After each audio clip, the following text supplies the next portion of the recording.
कि आप अपने एग्ज़ाम की तैयारी बहुत अच्छे से कर रहे होंगे क्योंकि एग्ज़ाम हमारा करीब है फर्स्ट ईयर का।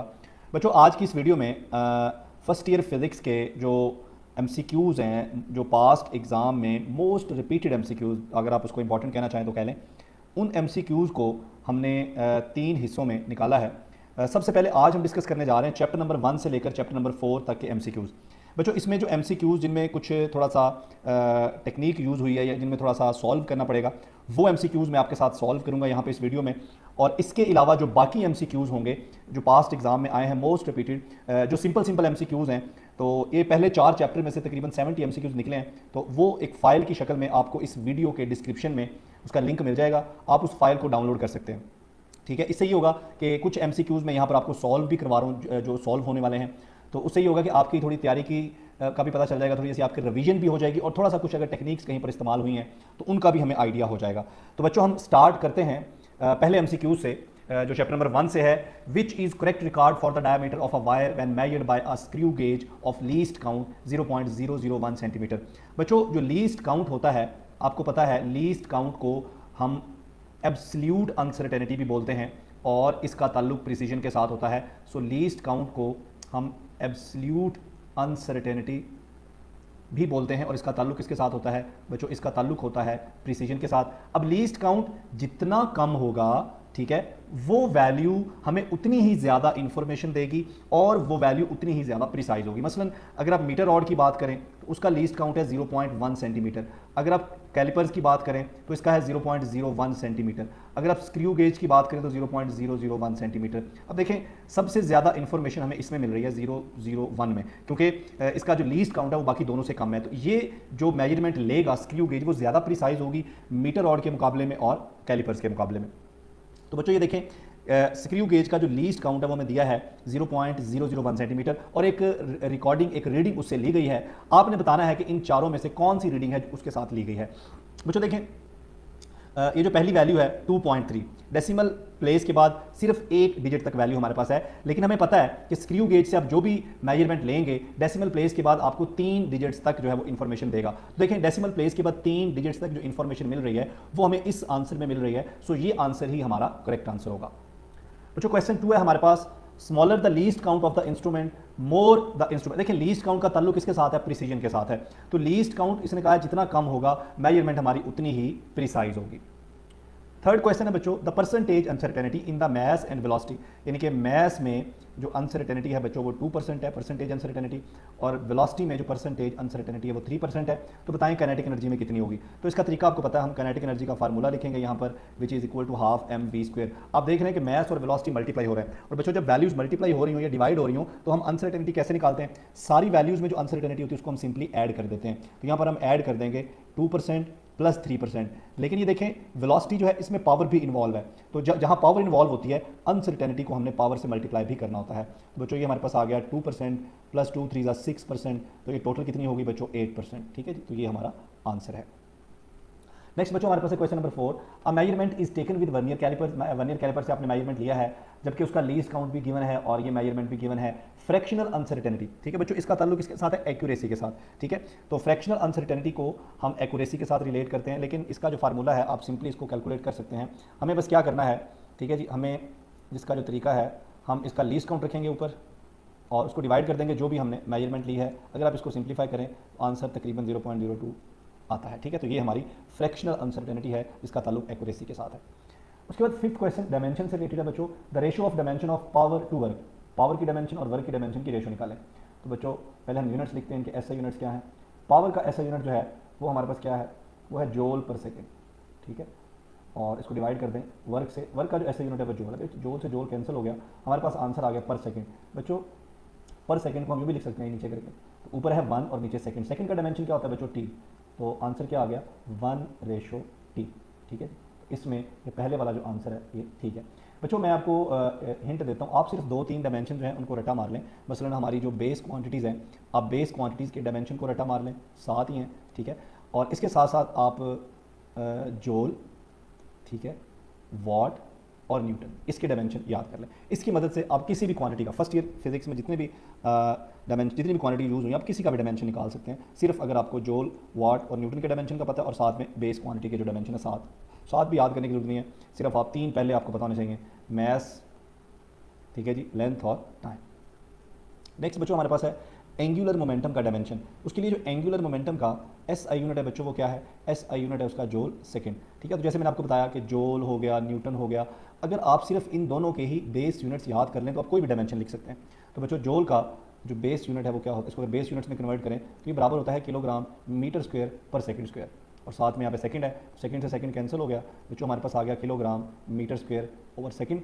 किलोग्राम का डायमेंशन क्या है, एम, मीटर लेंथ का यूनिट है, इसका डायमेंशन है एल, और ये सेकंड नीचे अगर मैं इसको ऊपर ले आऊँ तो ये टी माइनस वन हो जाएगा। सेकंड का डायमेंशन क्या है, टी है, तो क्या बन गया M L square T minus one. तो बच्चों यहाँ पर देखें M L square T minus one, ये वाला जो आंसर है ये हमारा करेक्ट है।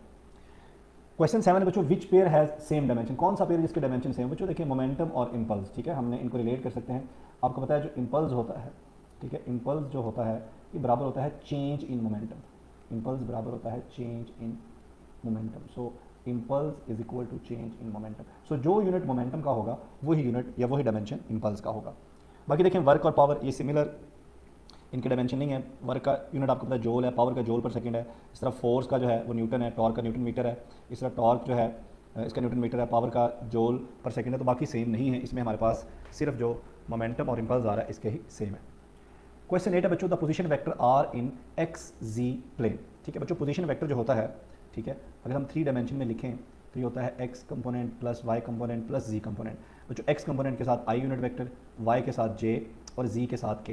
लेकिन अगर आप 3 डायमेंशन में नहीं है, आप 2 डायमेंशन में, फ़र्ज़ करें आप एक्स वाई प्लेन में हैं, या आप वाई जी प्लेन में हैं, या आप एक्स जी प्लेन में हैं। अगर आप एक्स वाई प्लेन में हैं तो फिर आप पहले इन दोनों को यूज़ करेंगे। अगर आप वाई जी में हैं तो आप आखिरी 2 को यूज़ करेंगे। अगर आप एक्स जी में हैं तो आप किस किस को यूज़ करेंगे, आप एक्स को और जी को। तो यहाँ पर देखें, यहाँ पर बात हो रही है एक्स जी प्लेन की, तो एक्स और जी कंपोनेंट ही सिर्फ इंक्लूड होंगे। तो ये वाला जो सी आंसर है हमारा ये ठीक है। क्वेश्चन 9 है बच्चों, the minimum number of unequal forces. बच्चों अगर इक्वल फोर्सेज होना तो कम से कम कितनी फोर्सेज से आप रिजल्टेंट जीरो कर सकते हैं, सिर्फ 2। अगर आपके पास फोर्सेज हों, दोनों इक्वल हों, तो आप उनको अपोजिट कर दें तो उनका जो रिजल्टेंट है या सम है वो क्या हो जाएगा, जीरो हो जाएगा। लेकिन अगर फोर्सेज इक्वल नहीं है, अनइक्वल है, तो फिर कम से कम कितनी फोर्सेज को लेके, कम से कम कितनी फोर्सेज को लेके आप आंसर को जीरो कर सकते हैं, तो वो है 3। आपको याद होगा कि हमने उनको बनाया था, अगर हम उनको इस तरह से ऐड करें कि वो एक ट्राइंगल की साइड्स बन रहे हो, तो इनका जो रिजल्टेंट होगा that will be A plus B plus C which will be equal to 0। उसके बाद है बच्चों, a force of 10 newton is acting along X axis. ठीक है बच्चों, ये देखें, ये हमारा एक्स एक्सिस है और ये हमारा वाई एक्सिस है। बच्चों फोर्स अलॉन्ग एक्स एक्सिस है, अगर फोर्स अलॉन्ग एक्स एक्सिस है, ये देखें ये फोर्स है हमारी, ठीक है, अगर फोर्स अलॉन्ग एक्स एक्सिस है तो बच्चों इसका कोई वाई कंपोनेंट नहीं होगा, और अगर फोर्स अलॉन्ग वाई एक्सिस होगी तो इसका कोई एक्स कंपोनेंट नहीं होगा, क्योंकि वो है ही अलॉन्ग वाई एक्सिस, तो फिर उसका एक्स कंपोनेंट तो नहीं होगा। एक्स और वाई कंपोनेंट दोनों उस वक्त होंगे जब हमारी फोर्स एक्स वाई प्लेन के दरमियान, एक्स वाई प्लेन के अंदर हो और एक्स एक्सिस के साथ या वाई एक्सिस के साथ वो एंगल थीटा बना रही हो। इस सूरत में उसके दोनों कंपोनेंट होंगे, एक्स भी होगा वाई भी होगा। लेकिन अगर फोर्स किसी एक एक्सिस के पैरेलल है तो उसका दूसरा कंपोनेंट क्या होगा, 0। यानी कि फोर्स एक्स एक्सिस के पैरेलल है, इस सूरत में एफ वाई 0 हो जाएगा, और अगर फोर्स वाई एक्सिस में है तो इस सूरत में एफ एक्स 0 हो जाएगा। अब यहाँ पर फोर्स अलॉन्ग एक्स एक्सिस है तो उसका वाई कंपोनेंट क्या हो जाएगा बच्चों, 0 हो जाएगा।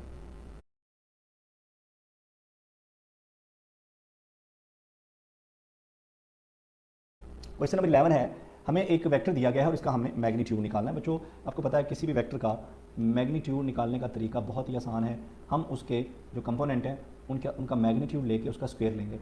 एक्स कंपोनेंट का मैग्नीट्यूड बच्चों क्या है, 2 का स्क्वायर, प्लस वाई कंपोनेंट जे है, जे के साथ कुछ भी नहीं है तो 1 होगा, और प्लस जी कंपोनेंट हमारे पास है के, इसका मैग्नीट्यूड क्या है, ये भी 2 का स्क्वायर है। बच्चों 2 का स्क्वायर 4, 2 का स्क्वायर 4, 4 और 4 कितना हो जाएगा, ये देखें जी, ये हमारे पास आ जाएगा 2 का स्क्वायर 4 प्लस ये हमारे पास क्या आ गया 1 प्लस 2 का स्क्वायर हमारे पास क्या आ गया जी 4। तो 4 और 4 8, 8 और 1 कितना हो गया बच्चों 9, √9 किसके बराबर होता है जी 3 के बराबर होता है। तो ये हमारा आंसर बी जो है वो करेक्ट है। क्वेश्चन 12 है बच्चों, reverse process of vector addition. बच्चों वेक्टर एडिशन में ये होता है ना कि हम 2 वेक्टर्स को ऐड करते हैं a प्लस बी और हमारे पास एक रिजल्टेंट आता है। यानी कि 2 वेक्टर्स हैं, फर्ज करें मेरे पास एक वेक्टर है मेरे पास a और ये दूसरा वेक्टर है मेरे पास b, इनको मैंने हेड टू टेल रूल से जमा किया तो मेरे पास एक तीसरा वेक्टर आ गया, resultant vector which is equal to a plus B. अच्छा, अब रेजोल्यूशन ऑफ वेक्टर जो है ये एक वेक्टर होता है, इसको हम डिवाइड कर देते हैं इसके कंपोनेंट्स में ऐसे, ये इसका x कंपोनेंट हो गया और ये इसका y कंपोनेंट हो गया। तो रेजोल्यूशन ऑफ वेक्टर जो है ये उलट हो गया वेक्टर एडिशन के। तो ये हमारा करेक्ट आंसर है। क्वेश्चन 13 है बच्चों, हमारे पास 2 वेक्टर हैं a और b, उनको जमा किया और उनका मैग्नीट्यूड लिया, फिर उनको माइनस किया और उनका मैग्नीट्यूड लिया। दोनों मैग्नीट्यूड बराबर होने चाहिए। कब बराबर होंगे, अगर इन दोनों वेक्टर्स के दरमियान एंगल क्या हो। बच्चों जब भी आपने रिजल्टेंट वेक्टर निकालना है ना तो आपने याद रखना है कि रिजल्टेंट वेक्टर निकालने का जो एक्चुअल फार्मूला है ना रिजल्टेंट वेक्टर के मैग्नीट्यूड का जो एक्चुअल फार्मूला हमारे पास वो ये है A square plus B square plus 2ab cos of theta. Actual formula ये है, ठीक है। लेकिन फ़र्ज़ करें कि दो वेक्टर्स अगर परपेंडिकुलर हैं, ठीक है, ये हमारे पास a है और ये हमारे पास b है, उनके दरमियान एंगल 90 है, तो बच्चों आपको पता है cos 90 क्या हो जाता है, 0। इस सूरत में हमारे पास जो रिजल्टेंट बचेगा वो बचेगा a square plus B square, ये पूरा फैक्टर 0 हो जाएगा क्योंकि cos 90 0 हो जाएगा, ठीक है। तो ये हमारे पास आ गया r। अब फ़र्ज़ करें कि हम चाहते हैं कि a प्लस बी का मैग्नीट्यूड लें, इसको आप कह दें r1, जो कि a प्लस बी के मैग्नीट्यूड के बराबर है। तो बच्चों फार्मूले के मुताबिक a square plus B square plus 2ab cos theta, और अगर हमारे पास a माइनस बी होगा तो बच्चों उस सूरत में हमारे पास क्या रह जाएगा, a square plus B square minus 2ab cos theta.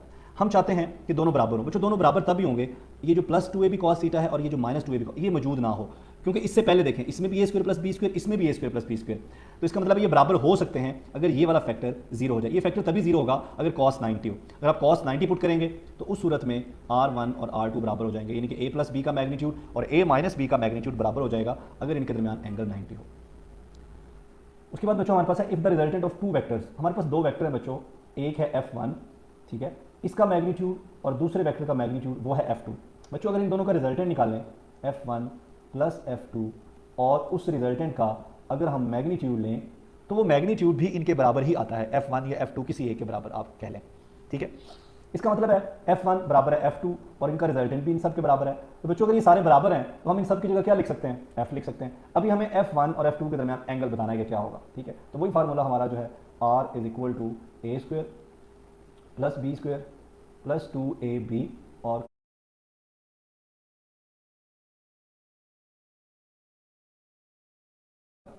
बच्चों देखें a हमारे पास क्या है, वो भी f है, b हमारे पास क्या है बच्चों, वो भी f है, प्लस 2 a भी f है, b भी f है, तो f और f क्या हो जाएगा, f स्क्वायर हो जाएगा इनटू कॉस ऑफ थीटा। बच्चों f square plus f square ये हो जाएगा 2f square plus 2f square cos theta, और ऊपर इसके अंडर रूट, ठीक है। बच्चों दोनों तरफ स्क्वायर कर लें, r की जगह भी f ही पुट कर देते हैं क्योंकि सारे बराबर हैं, इसका भी स्क्वायर कर लें और इसका भी स्क्वायर कर लें। ये स्क्वायर और स्क्वायर रूट बच्चों क्या आ जाएगा, ये कैंसिल हो जाएगा।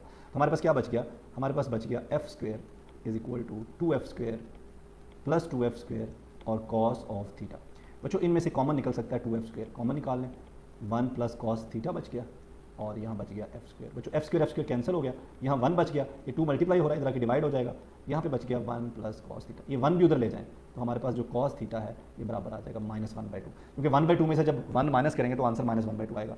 अब यहाँ से थीटा निकालना है तो बच्चों ये होगा कॉस इनवर्स -1/2, तो थीटा हमारे पास क्या आ जाएगा 120 डिग्री, ठीक है। आपने इतना लंबा जो है इसको प्रोसीजर नहीं करना, आपने जस्ट इसको याद ही कर लेना, लेकिन आपको पता होना चाहिए कि अगर इससे मिलता जुलता कोई और क्वेश्चन भी आ जाए तो आप उसको सॉल्व कर सकें, ज़रूरी नहीं है कि यही आ जाए, इससे मिलता जुलता कोई और भी आ सकता है। उसके बाद हमारे पास है बच्चों if cross product of two vectors points along Z axis. बच्चों दो वेक्टर हमारे पास, फर्ज करें ये हमारे पास वेक्टर ए है और ये हमारे पास वेक्टर बी है, ठीक है, और ये इनका जो रिजल्टेंट है आर वो बच्चों अलोंग जी एक्सिस है, ठीक है। आपको पता है कि क्रॉस प्रोडक्ट जो होता है उसका जो भी आंसर हो, मसलन हमने पढ़ा कि ए क्रॉस बी जो है ये बराबर होता है ए बी साइन थीटा और एन यूनिट वेक्टर। बच्चों ए क्रॉस बी का जो भी आंसर आएगा वो ए और बी दोनों के नॉर्मल यानी कि परपेंडिकुलर होगा। इसका मतलब है कि आर जो है वो ए और बी दोनों के परपेंडिकुलर है, लेकिन आर जी एक्सिस में है, तो जी एक्सिस इसका मतलब है कि ए और बी को कहाँ होना चाहिए, जी एक्सिस। बच्चों ये हमारे पास फर्ज करें एक्स एक्सिस है, ये हमारे पास वाई एक्सिस है, तो जी एक्सिस जो है बच्चों जी एक्सिस एक्स और वाई दोनों के परपेंडिकुलर होगा। इसका मतलब है कि ए और बी दोनों को कहाँ होना चाहिए, इसको एक्स वाई प्लेन में होना चाहिए, तभी आर जी एक्सिस में होगा, क्योंकि एक्स वाई प्लेन के परपेंडिकुलर है हमारा जी एक्सिस। तो इसका मतलब है कि ए और बी को कहाँ होना चाहिए, एक्स वाई प्लेन में होना चाहिए, तभी ए और बी का जो क्रॉस प्रोडक्ट है उसका जवाब इस प्लेन के परपेंडिकुलर होगा।